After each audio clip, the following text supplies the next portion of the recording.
একসময় দুঃখে ভেঙে পড়েছিলেন আমাদের প্রিয় নবী হজরত মুহাম্মদ সাল্লাল্লাহু আলাইহি ওয়াসাল্লাম।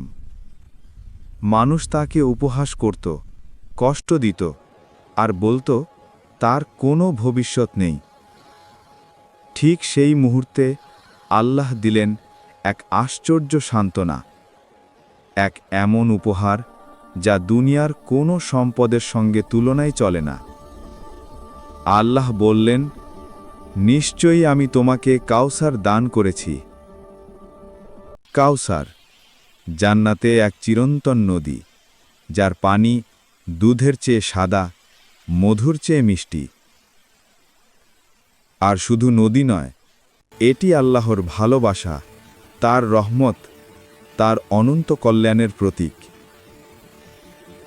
যখন মানুষ মুখ ফিরিয়ে নেয়, তখনও আল্লাহ তার প্রিয় বান্দাকে কখনো একা ছেড়ে দেন না। আল্লাহ আরও বললেন, তুমি নামাজ আদায় করো, কুরবানি করো তোমার প্রভুর জন্য, অর্থাৎ কৃতজ্ঞ হও, ঈমানের পথে দৃঢ় থাকো, আর সব আশা রাখো একমাত্র আল্লাহর উপর। আর যারা নবী হজরত মুহাম্মদ সাল্লাল্লাহু আলাইহি ওয়াসাল্লামকে উপহাস করত, আল্লাহ ঘোষণা করলেন, তোমার শত্রুরাই হারিয়ে যাবে, নাম চিহ্ন মুছে যাবে।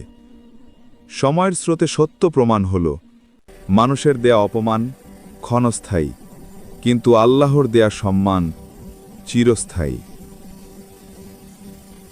কাউসার আমাদের শেখায়, মানুষ যদি পাশে নাও থাকে, আল্লাহর দরজা কখনো বন্ধ হয় না।